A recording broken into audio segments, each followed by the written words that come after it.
Have you ever thought what India would have been had the Britishers or the colonizers never annexed her soil? Well, I feel we'd have been one unified, developed nation. India, Bangladesh, Pakistan, all combined, the Indian subcontinent. Had they not arrived, the Julian Wellebag massacre wouldn't have happened. The hanging, the shooting by the colonizers would not have happened. And the 2 million Indian soldiers who were sent to fight the Axis War in the Second World War wouldn't have perished. And when they allocated food for the war soldiers, it ensued a famine in Bengal and India, killing millions. How many lakhs of people were butchered by the cannons and swords of the Britishers? They destroyed our industries. At one time, India was industrially highly developed. Before the Europeans arrived, we were 27% of the world output, economical output. But when they left us, it became just 3%. They impoverished us. They made us an agrarian, poor society. And the taxation for agriculture was almost half the produce of the land. Most of our industries like textiles, cotton, linen, shipbuilding, we were the best in those aspects. Metal, all those industries were destroyed. Our trading in silk, in gold, in silver, in so many spices, they were well famous. And most of these European countries used to envy us, and they used to some way or other try to land on her shores. Dadabai Nauroji, in one of his books in the 1900s, mentioned that the Britishers each year siphoned off 4 million British pounds every year. Just imagine how many billions of rupees that would be now. So they have drained away our lead, our wealth. They drained away Kohinoor. Earlier Congress looted our Somnath temple and took away 2 million dinars. That's around 1,000 million or much more than that dinars now. India had been losing her treasure.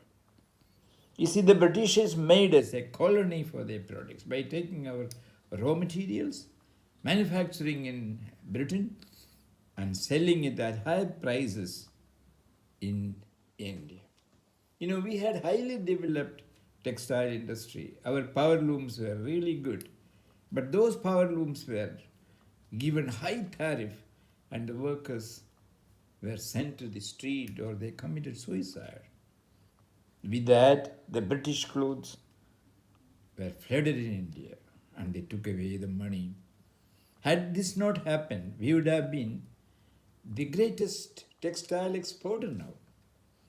Our gem industry, our spices trade, our metal industry, shipbuilding, definitely shipbuilding would have been the biggest now, that of India. All this got destroyed. They deindustrialized the nation. They made us a poor agrarian society where almost, a very high tariff was imposed on agrarian products, almost half the produce of the land. So the people became poor, impoverished, and they died of poverty, misery, hunger.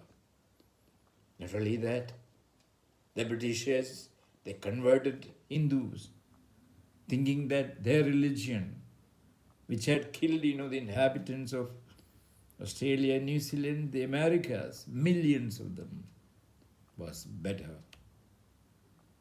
What a foolish thought. Hinduism is lofty.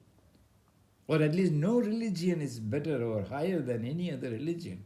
The very thought is foolish. They denounced our civilization, culture. They made us feel we are inferior in every way.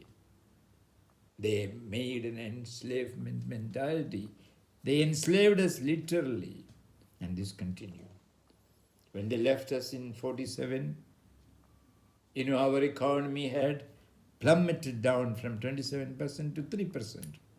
And British economy jumped 300% and they became a superpower.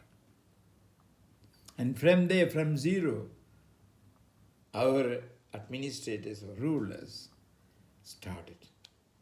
And after 2000, we have made immense strides to abolish poverty, produce more food, and we are now self-sufficient and we are the biggest producer of rice. We are the fourth military power in the world and the fifth economic power. We have very high learning institutions like IITs, IISc. We had the best in the ancient days, Nalanda, Takshashila. There were so many which were all destroyed by the conquerors and the colonizers. Had they not come, India would have been a developed nation now. Now we are on that path, and let us all resolve to make it a developed nation. Thank you.